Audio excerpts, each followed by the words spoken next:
네, 최강자들과 함께하는 최강 클래스 시간입니다. 주식명가 MTNW 임광빈 어드바이저와 함께합니다. 위원님 안녕하십니까? 네, 반갑습니다. 네, 미증시 혼조로 거래 마쳤고요. 우리 시장 오늘 밸류업 정책 프로그램 발표가 됐습니다. 그간 저 PBR주들 쪽으로 관심이 쏠렸다면 앞으로는 어떤 쪽을 보는 게 좋을까요? 일단 저 PBR 정책 관련주 발표와 관련해서 한 가지 말씀을 좀 드려야 될 것 같습니다. 일본의 사례처럼 기업의 가치를 제고하고 이제 계획 공시 이런 것들을 의무화하거나 상장 폐지해버리겠다 이런 페널티를 일본은 부여해서 좀 강제성이 짙었는데 우리나라는 인센티브를 이제 좀 제공해주면서 자발적 참여를 유도하는 방향으로 밑그림이 지금 그려졌습니다. 그래서 좀 형식적인 모습이 강하지 않나 싶어요. 일본처럼 좀 강제성이 있고 이렇게 되면은 일본처럼 이렇게 주가를 크게 부양시킬 수도 있는 정책으로 갈 수도 있었는데 일단 일본보다는 이 정책은 좀 약한 모습이고요. 그래서 시장에서 기대했던 것만큼 센 편은 아닙니다. 따라서 좀 투자자분들의 기대감과 정부 정책의 이 괴리감이 조금 있을 수 있을 것 같습니다. 그래서 그러니까 단기 순이익이 크지 않는 종목들에 대해서는 차익 실현 매물이 나올 수도 있는 부분들 좀 참고해 주시길 바라겠습니다. 자, 이러고 나서부터 외국인 투자자들의 포지션이 중요한데 일단 2월 달에 코스피도 7조 넘게 매수했고요. 그리고 선물도 외국인들이 4조 원을 넘게 매수했으면서 2월 달 한 달 동안 11조 원을 우리나라 시장을 지금 매수한 모습입니다. 따라서 주식시장은 자체적으로는 저는 방향성은 나쁘지는 않다고 봐요. 일본 시장이나 그 다음에 미국 시장, 유럽 시장은 신고가고 중국도 기관 투자자들이 주식시장이 시작되고 장시장 30분, 장 마감 전 30분에 대해서 순 매도가 금지가 됐죠. 그러니까 예를 들어 어떤 주식을 1만 주를 매수하면 1만 1주 이상을 매도를 못하는 겁니다. 그러면 순매도가 한 주가 되잖아요. 순매도를 못하게 하는 정책을 하고 있기 때문에 전 세계적으로 증시 부양 그리고 우리나라는 이런 앞에 말씀드렸던 신고가를 가는 미국, 일본, 유럽의 방향성이 아니라 좀 중국과 닮아 있습니다. 따라서 중국 시장이 올라오게 되면 증시도 올라올 수 있고 또 코스피 같은 경우는 2700포인트, 코스닥은 880포인트를 돌파하게 되면 상승 추세로 갈 수 있고 이런 증시를 이끌 수 있을 만한 업종은 대표적으로 반도체와 그리고 바이오 기업이 되겠습니다. 따라서 여러분들께서는 반도체와 바이오 기업에 대해서 관심을 가지면 좋겠다라는 말씀을 드립니다. 반도체와 바이오 말씀해 주셨고요. 바로 급등주 체크해 보겠습니다. 먼저 첫 번째 종목으로는 테라사이언스입니다. 최대 주주 다보링크 주식에 대한 양도 결정과 더불어서 실적 호전에 대한 기대감에 장중 상한가에 진입을 했습니다. 다음 종목으로는 알테오젠 보겠습니다. 독점 사용권 부여에 대해 실적이 개선될 거란 기대감에 신고가에도 불구하고 증권가에서는 목표가 상향 조정이 나왔고요. 현재 13%가량 올라주고 있습니다. 다음은 인터플렉스 보겠습니다. 삼성전자의 갤럭시 링과 관련해서 수혜를 얻을 것이란 기대감에 오늘 장중 8%가량 급등했고요. 현재 구간에는 2%대 오름세입니다. 이번엔 임광빈 어드바이저의 종목으로 플레이디부터 보겠습니다. 트위치의 철수를 앞두고 치지직에 대한 시청자가 급증하고 있다는데 플레이디는 6거래일째 상승 랠리를 이어갑니다. 오늘 장중 26%가량 폭등했는데 이 종목 금요일 공개 방송의 종목이었죠. 맞습니다. 금요일 장중 공개 방송을 하면서 모든 시청자님들께 플레이디 이번 주말을 보면서 좀 공약적으로 말씀을 드렸고 플레이디 같은 경우는 앵커님께서 말씀해 주신 내용도 있지만 또 중요한 게 메타 관련된 주식이죠.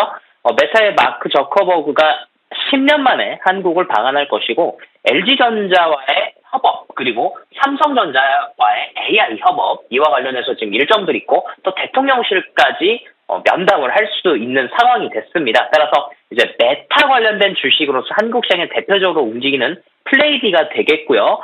차트 보도록 하겠습니다. 자, 일단 절반 정도는 매도를 하세요. 제가 말씀드렸던 가격이 7,400원, 7,500원일 때 매수를 했기 때문에 그 가격대에서는 지금 20%가 넘는 상승이 나왔죠. 자, 이 주식 일단 여기선 절반 정도 매도를 하시고 9,000원, 종가 기준 9,000원입니다. 9,000원 정도 지켜지게 된다고 한다면 주가가 다시 한 번 더 오를 수 있겠고요.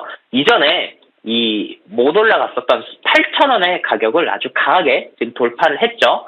18,000원 가격 돌파한 만큼 9,000원 종가 라인 깨지지 않는다고 한다면 홀딩 말씀드리도록 하겠습니다. 추격 매수는 자제해 주시길 바라겠습니다.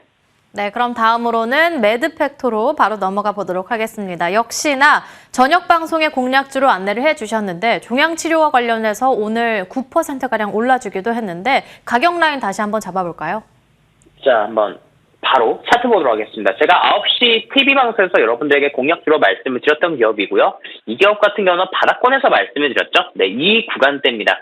바이오 기업들에 대해서 주목을 할 만한 24년도라는 말씀을 드리면서 HLB가 주가가 좋고 또 알테오젠도 좋기 때문에 신약 바이오 개발 기업들에 대해서 주가를 우리가 이제 눈여겨봐야 될 때가 됐어요. 이렇게 해서 우상향이 된 것이고 이제 중요한 건 이제 종가상 14,500원대를 안착하는지 지켜보시기 바랍니다. 이 앞에 유상증자가 있었을 때 갭 하락했었던 구간대입니다. 자, 갭 하락하고 이제 매물대가 쌓인 구간대인데 이 구간대를 좀 안착을 해줘야 됩니다. 종가상 14,500원. 제가 단기적으로 목표가를 14,500원까지 증가시켰는데요. 14,500원 이상으로 이제 주가가 올라가게 되면 완전히 상승 추세로 이제 전환하는 그림이 나온다고 말씀을 드리겠습니다.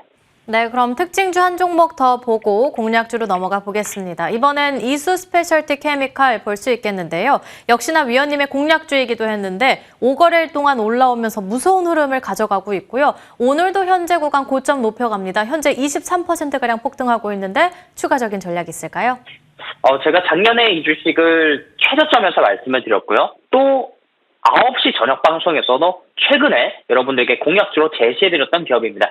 시장이 바닥이기 때문에 바닥에서 첫 번째 상한가를 간 기업들에 대해서 관심을 가질 필요가 있겠고 이수 스페셜티 케미칼 이전에 이 고점들이었던 또 움직이지 못했었던 25만 원 가격, 28만 원 가격, 이제 30만 원 넘어가는 이런 흐름들이 나왔을 때 우상향 갈 수 있죠. 자, 화면 보도록 하겠습니다.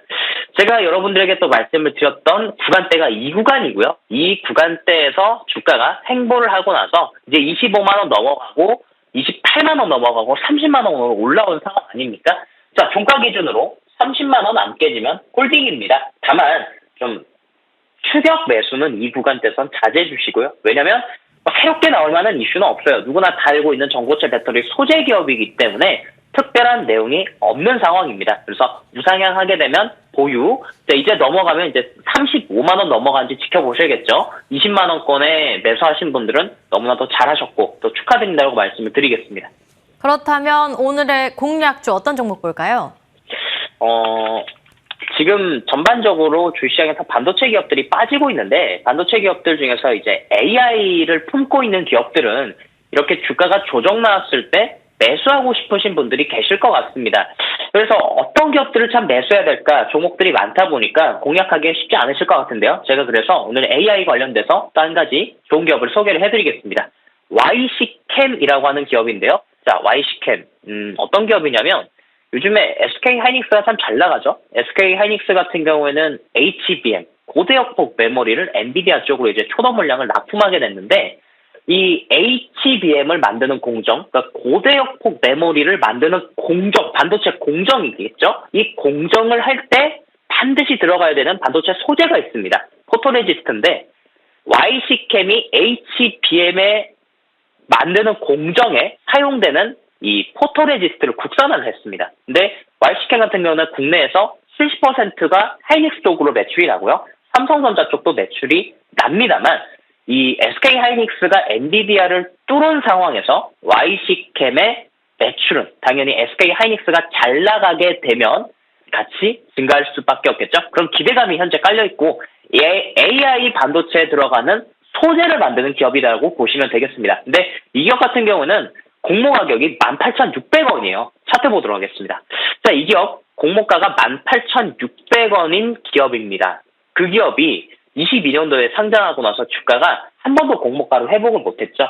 이제 반도체 기업들이 살아나기 때문에 여기서 이제 공모가를 회복할 수 있겠고, 자, 이 기업 같은 경우는 제가 지난 금요일에도 13,000원 가격대에 공략주로서 한번 제시를 해드리고, 이제 15,000원, 16,000원 넘어갈 때 매도를 말씀드렸습니다. 이렇게 눌리는 구간대 다시 한번 더 공략하시면 좋겠습니다. 14,700원 또는 14,900원대까지 15,000원 이하 가격에서 매수하시면 좋겠고요. 1차 목표가는 16,000원, 2차는 공모 가격인 18,600원, 손절은 14,000원을 말씀드리겠습니다. 네, 그리고 2시 무료 공개 방송에서는 추가적인 전략까지 받아가시길 바라겠습니다. 임광빈 어드바이저와 함께했습니다. 오늘 말씀 감사합니다. 네, 고맙습니다.